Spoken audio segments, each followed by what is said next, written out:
Olá, boa noite. O SBT Interior está começando com os principais assuntos do dia. Veja os nossos destaques.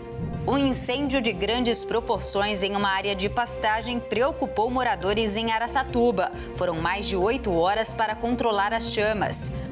Foi enterrado hoje em Monte Aprazível o corpo da criança de 2 anos que morreu depois de ser atacada por um cão da raça Rottweiler em Tanabi.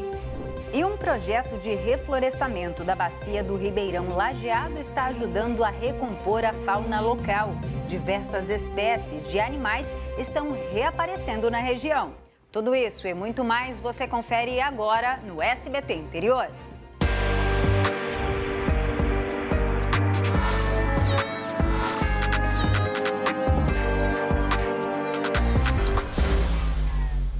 A Polícia Civil investiga um incêndio de grandes proporções em Araçatuba, que atingiu uma área de pastagem equivalente a 100 campos de futebol. A fumaça se espalhou em parte da cidade e preocupou os moradores. Foram mais de 8 horas para controlar as chamas.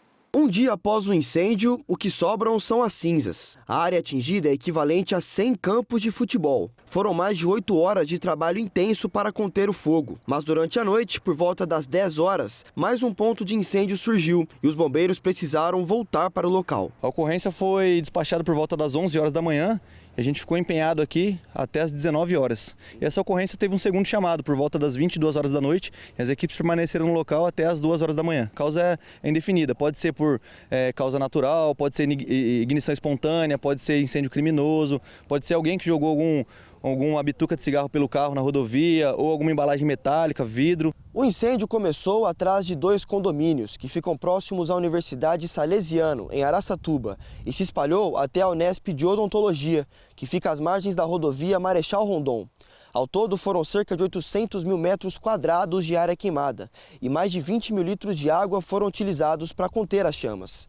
O trabalho contou com o apoio da Polícia Militar e também do helicóptero Águia. Diversos caminhões-pipa foram utilizados durante o combate ao fogo, que não chegou a atingir prédios ou instalações. Nenhuma pessoa sofreu danos físicos com as chamas, apenas respiratórios, já que a fumaça afeta a qualidade do ar. A fumaça atingiu várias pessoas, inevitável, mas graças a Deus não teve nenhuma vítima do incêndio. Nenhuma vítima foi atingida pelo incêndio, apenas a vegetação e a fauna local foi atingida. Um tamanduá-bandeira, gestante, conseguiu sair do mato incendiado ainda com vida. O animal teve 80% do corpo queimado e chegou até o hospital da Unesp de veterinária, mas não resistiu aos ferimentos e morreu. O filhote também não conseguiu sobreviver. Não dá para precisar qual é o grau de gestação que ela estava e foi tentado todo o procedimento, todo o cuidado que esse animal merece e aí foi feito até as 2 da manhã, onde esse animal, por estar com 80% muito debilitado, muito fraco, veio a óbito. Segundo o Corpo de Bombeiros, ocorrências como essas são mais comuns em períodos de seca. A orientação é nunca jogar objetos que possam ser inflamáveis em áreas rurais. A gente tem que ficar muito atento a questão de descarte de material em área de cobertura vegetal, lixo, não jogar bituca de cigarro pela janela do carro, embalagens plásticas, vidro, tudo isso aí pode ocasionar a ignição do fogo. E sem contar a ação criminosa, Às vezes a pessoa, de forma inconsciente, quer jogar fogo num lixo despretensiosamente, mas esse fogo se alastra e acaba pegando uma área imensa como essa. Que judiação, não é? A história da tamanduá. E em Rio Preto, a polícia procura pelos autores de uma tentativa de homicídio. O crime foi no bairro Boa Vista, em uma transportadora. 2 motoristas, um de 55 e outro de 21 anos, estavam descarregando um veículo quando chegaram 3 suspeitos em 2 motos. Um deles começou a efetuar disparos e acabou atingindo o peito do motorista mais velho. Por sorte ou milagre, ele estava com um celular no bolso que absorveu o impacto da bala. Os criminosos ainda roubaram uma moto e fugiram. O veículo foi encontrado incendiado horas depois. Ainda em Rio Preto, um pedreiro foi vítima de uma outra tentativa de homicídio ontem à noite. Ele contou para a polícia que seguia de bicicleta quando 2 homens passaram de moto e dispararam contra ele. Um dos tiros atingiu o braço da vítima, que foi socorrida por populares e levada até a UPA do Santo Antônio para receber atendimento médico. A polícia vai investigar o caso. e foi enterrado hoje em Monte Aprazível o corpo do menino de 2 anos que morreu depois de ser atacado por um cão da raça Rottweiler em Tanabi. O cachorro era da família e nunca teria atacado ninguém. O velório reuniu dezenas de pessoas em Tanabi. Depois, o corpo seguiu para Monte Aprazível, onde foi enterrado. Segundo o boletim de ocorrência, o menino de 2 anos e 7 meses foi atacado por um cão da raça Rottweiler na chácara da família. O pai contou à polícia que o filho mais velho foi beber água e ele percebeu que o mais novo tinha sumido. Ele disse que encontrou o menino caído no chão com ferimentos graves no pescoço provocados pela mordida do cachorro. O caso foi registrado como homicídio culposo, quando não há intenção de matar. Segundo a Polícia Civil, que investiga o caso, a família tem 5 cães e as crianças foram criadas em convivência com os animais que são dóceis. O cão que teria atacado o menino em Tanabi tem 1 ano. Esse não foi o único caso na região.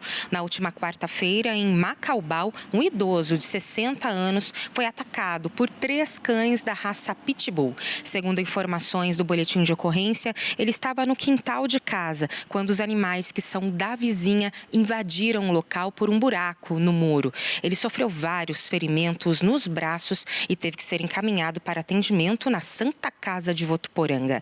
Ainda na região, há um mês atrás, uma idosa de 83 anos morreu depois de ser atacada por um cão da raça Pitbull em Icém. Segundo as informações do boletim de ocorrência, a idosa teria caído no chão antes de ser atacada pelo animal.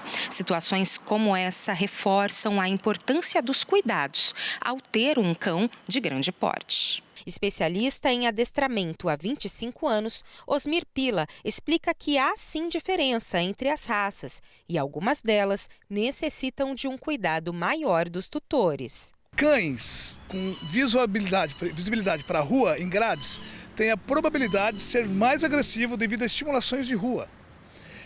Irritação, barulho, movimentação, crianças, carros, carteiros, lixeiros. Então, estimulações. Esse é um dos piores, um dos principais para que o cão fique agressivo. Segundo, a conduta do tutor para com o cão. Correção. Como corrigir? Bater? Não. Bater não é punir. Tem que punir o comportamento. Punir o comportamento, a pessoa tem que entender, contratar um especialista para poder aprender como fazer. E já desde filhote. E alimentação. Tem que ter horário. Os mimos também são um dos fatores assim, primordiais para que o cão se torne agressivo. Porque ele tendo tudo o que ele quer, ele consegue ter uma dominância dentro daquele ambiente. De 2022 para 2023, houve um aumento de 27% no número de mortes provocadas por cães no país. E o estado de São Paulo lidera essa lista com 38 mortes.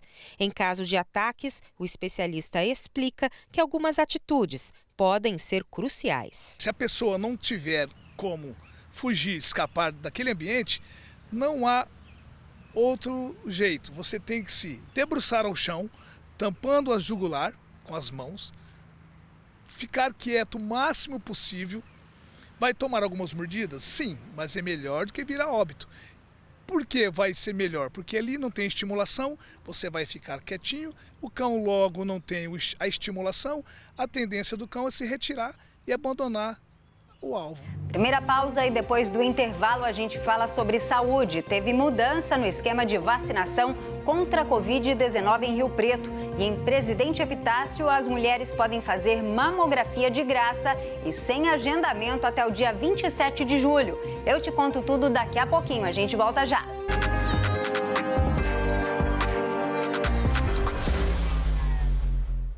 O SBT Interior está de volta. 3 pessoas foram detidas hoje em Ilha Solteira por furto de uma torre de transmissão. Quando os policiais chegaram ao local, viram um caminhão e 4 suspeitos. Um deles fugiu.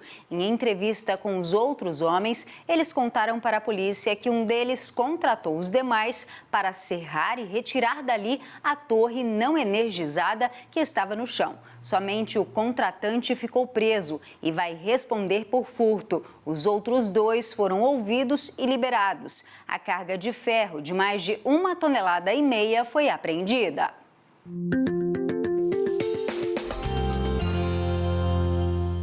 O tempo sobre o estado de São Paulo se mantém com céu claro a poucas nuvens, sem previsão de chuva, e as temperaturas em elevação em todas as regiões. Vamos conferir os detalhes de algumas cidades do oeste e noroeste paulista. Poucas nuvens no céu nesta quarta-feira em Araçatuba, com máxima chegando aos 31 graus. Em Presidente Prudente, as temperaturas ficam entre 14 e 31 graus.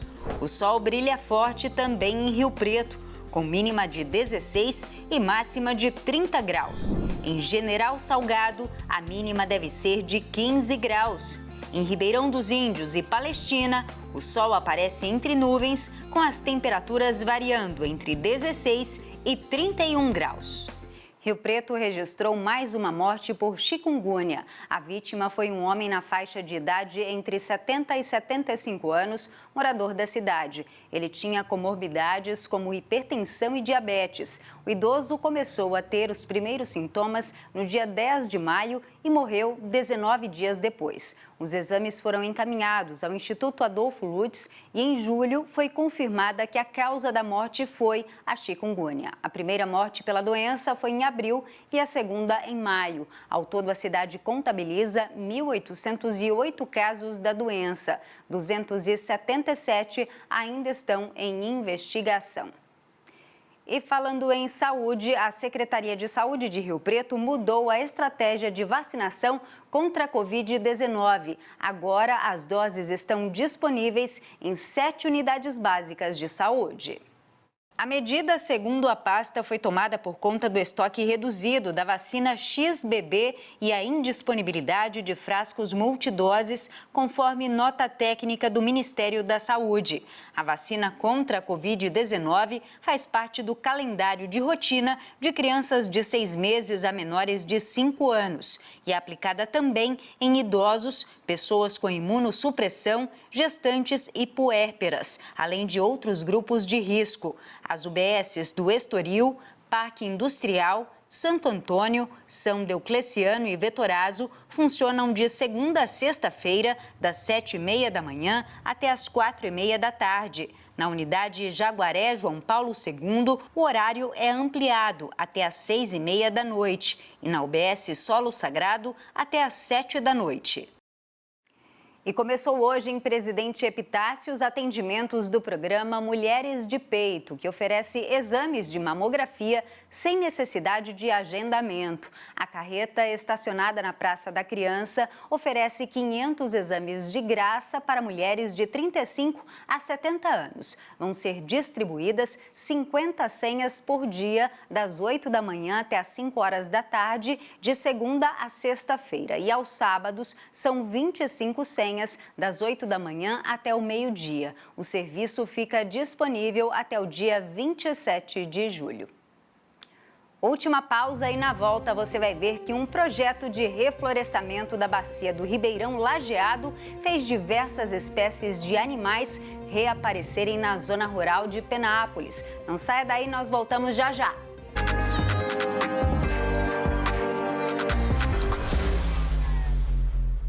Estamos de volta e olha só que boa notícia. Por causa de um projeto de reflorestamento da bacia do Ribeirão Lajeado, diversas espécies de animais estão reaparecendo na zona rural de Penápolis. Notícia que animou os pesquisadores, já que os resultados são promissores e indicam uma boa diversidade da fauna na área de recomposição florestal.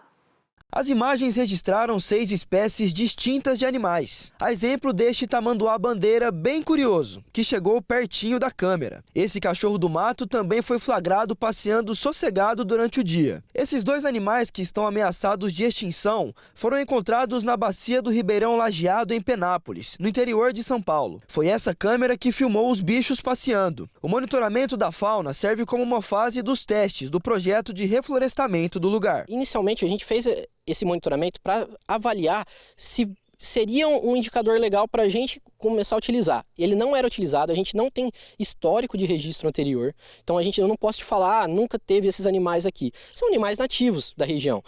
Eles deveriam estar aqui presentes sempre, né? Mas agora a gente tem registro confirmando essa presença deles. E a presença deles é um sinal de que o meio ambiente está funcionando, o ecossistema está funcionando. Então o animal ele também é um dispersor de sementes, que também ajuda a fazer a restauração. Essa restauração que é muito importante para a preservação dos rios. A câmera foi instalada em abril. A aparição dos animais animou os pesquisadores, já que os resultados são promissores e indicam uma boa diversidade da fauna na área de recomposição florestal, mesmo em períodos de seca. A gente está no período de seca, mas também a gente tem a ação do homem, né, que põe só a monocultura e retira um pouco da vegetação nativa. Essa vegetação nativa, as matas ciliares que preservam os rios, ela sendo retirada, faz com que as nascentes percam suas propriedades. Então, as nascentes somem, muitas vezes por causa de algum plantio ou alguma coisa nesse sentido. Então, essa época, estamos na época de seca, né? A tendência é que tenha pouca água mesmo, mas a recuperação, né? A restauração florestal, ela visa preservar isso para que a água seja mais abundante no futuro. O principal objetivo do projeto é preservar o Ribeirão Lajeado e manter a qualidade da água na cidade, já que o córrego é responsável por todo o abastecimento de água de Penápolis e também impacta diretamente nos recursos hídricos de Alto Alegre e Barbosa. O trabalho de reflorestamento começou há cerca de 20 anos e atinge uma área de 34 quilômetros. Só no ano passado foram plantadas quase 1.500 mudas de árvores. A reposição florestal contribui para recuperar o ecossistema e preservar a biodiversidade. Recuperar as matas ciliares é fundamental para garantir o fluxo de água e também todas as ações de manejo, curvas de nível, recuperação de estradas rurais, bacias coletoras de águas de chuva. E graças a essas medidas, os efeitos desse período de estiagem não têm sido tão graves o suficiente, por exemplo, para a gente ter racionamento de água na cidade de Penápolis, né? Então, esse trabalho de 20 anos, com certeza, contribui muito para que o Ribeirão Lajeado ainda tenha condições de abastecer a cidade toda. A proposta a partir de agora é de ampliação, tanto do trabalho de reflorestamento quanto da instalação das câmeras. A nossa intenção agora é de ampliar isso para outros pontos do córrego do Lajeado, né? Essa experiência piloto foi na região da nascente, né, do Ribeirão Lajeado, e agora a gente quer prolongar isso em mais 2 pontos, pelo menos, da bacia do Ribeirão Lajeado. Que projetos como esse sirvam aí de exemplo para outras cidades da região. E o SBT Interior de hoje fica por aqui. Você fica agora com as notícias do Brasil e do mundo no SBT Brasil. A você uma boa noite. Até amanhã.